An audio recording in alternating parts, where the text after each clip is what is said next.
कलोई जे रणशाख Diplo मानर जे पुछड़ी जे आबादगारन पारां नंढड़नि ॿारनि समेत पाणी जी खोट ख़िलाफ़ पाक किताब ऐं सुकल गाह खणी एहतजाजी मुज़ाहिरो कयो वियो। इन मौक़े ते आबादगारनि आदम लुंड आयतुल्ला अब्दुल्ला वाहिद बख्श ऐं ॿियनि नाहींदे चयो त रणशाख ऐं डिप्लो मानर जे पिछड़ी जे आबादगारनि लखें रुपया ख़र्च करे फसल पोखियो आहे, पर हिते हथरादो पाणी जी खोट पैदा करे फसल खे साड़े तबाह कयो वियो आहे। आबादगारनि कलोई मिठाऊ कनाल जे डायरेक्टर ऐं आला अख़्तियारनि खां मुतालबो कयो त आपाशी अमलदारनि जे ज़्यादतियुनि जो नोटिस वठी रणशाख ऐं डिप्लो मानर जे पुछड़ी में पाणी ॾियारियो वञे। गड़ियासीन में आपाशी खाते जे आला अमलदारनि ठेकेदारनि सां मिली भगत करे रेगुलेटर पुल जी मरम्मत वारे कम में करोड़ रुपया हड़प करे छॾिया आहिनि। करोड़ रुपयनि जी करप्शन कंदड़ कामरान ठेकेदार ऐं कंपनी ख़िलाफ़ नेब एंटी करप्शन तोड़े आपाशी खाते जे वज़ीर को बि नोटिस न आयो वरितो। आबादगार बोर्ड ताड़के गड़ियासीन जे सदर अर्जुल्ला सिलो गड़ियासीन प्रेस क्लब में प्रेस कॉन्फ्रेंस कंदे चयो खीथर कैनाल जे गोलो दड़ो रेगुलेटर पुल जी मरम्मत लाइ सिंध हुकूमत आपाशी खाते खे 24 करोड़ रुपया जारी किया, पर आपाशी खाते जे चीफ इंजीनियर एसडीओ आपाशी मनपसंद ठेकेदार खे ठेको ॾिनो। ठेकेदार रेगुलेटर पुल जी मरम्मत में नाक़िस मटेरियल इस्तेमाल करे 2 महीननि जे प्रोजेक्ट खे 15 ॾींहनि में मुकमल कयो।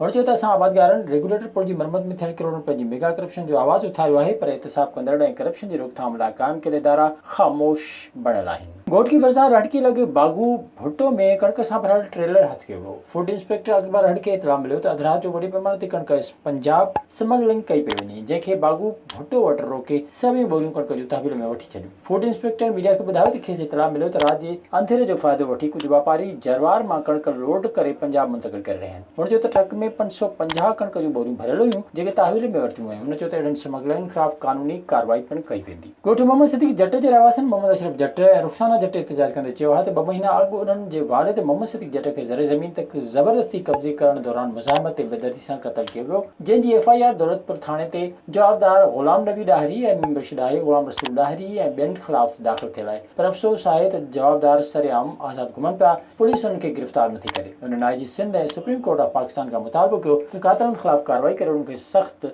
सज़ा ॾिनी वञे। खानापुर मार में जो 3 ॾींहं अॻु 2 जवाबदारनि पारां मुबैना तौरु नारी साला जा जो इंकशाफ थियो आहे। जवाबदार इंदर पुट जयराम ऐं कामू पुट शमन लाल नारी खे राति जे वक़्तु घरां अगवा करे उताक में खणी लजा लुट कई, जॾहिं त जवाबदार बाद में नारी खे घर ॿाहिरां उछलाए विया। नारी जे वारसनि खे ख़बर पवण बाद जवाबदारनि जे वारसनि पारां नारी जे घर मेड़ मिंथ करे अचण तोड़े राजूनी कोशिश जे करे मामले ते 3 ॾींहनि ताईं कख पियल रहिया, पर धुरियुनि में राजूनी कोशिश नाकाम थियण बाद नारी जे वारसनि मामले खे मंज़रे आम ते आंदो। SSP पारां जांच जो हुकुम पिणु ॾिनो वियो आहे। पुलिस नारी खे मेडिकल लेटर जारी करे छॾियो आहे। पुलिस पारां जवाबदारनि जे घरनि ते छापो हयो वियो, पर गिरफ़्तारी अमल में न अची सघी आहे। SHO खानपुर महर जो चवणु आहे त मेडिकल रिपोर्ट अचण बाद वाक़िए जो केस दाख़िल कयो वेंदो। जवाबदारनि जी गिरफ़्तारी लाइ छापा हया पिया वञनि। मीरपुर माथेरोला ॻोठ राज़ी साल में पाणी जे वारे तां ॻोठ जे 62 ऐं संदसि पुटनि हमलो करे लठियूं हणी ग़रीब नौजवान मुमताज़ अली पुट मेहर सियाल खे ज़ख़्मी करे छॾियो, जंहिं ख़िलाफ़ मुतासिर धुर मुख़्तियार अहमद सियाल ऐं नदीम सियाल जी अॻवानी में DHQ अस्पताल ॾाढो एहतजाजी मुज़ाहिरो कयो वियो। इन मौक़े ते दाहींदे ॻोठाणनि चयो त बांसर वॾेरे संदसि पुट पुलिस एहलकार वॾेरे जे 2 पुटनि ज़मीन ते कब्ज़ो करण लाइ हमलो करे मुमताज़ सियाल खे मर्डरिंग करे छॾियो, जॾहिं त मुमताज़ जे बेहोश थियण बाद वॾेरे ऐं संदसि पुटनि ज़ख़्मी नौजवान जी तसलील बि कई।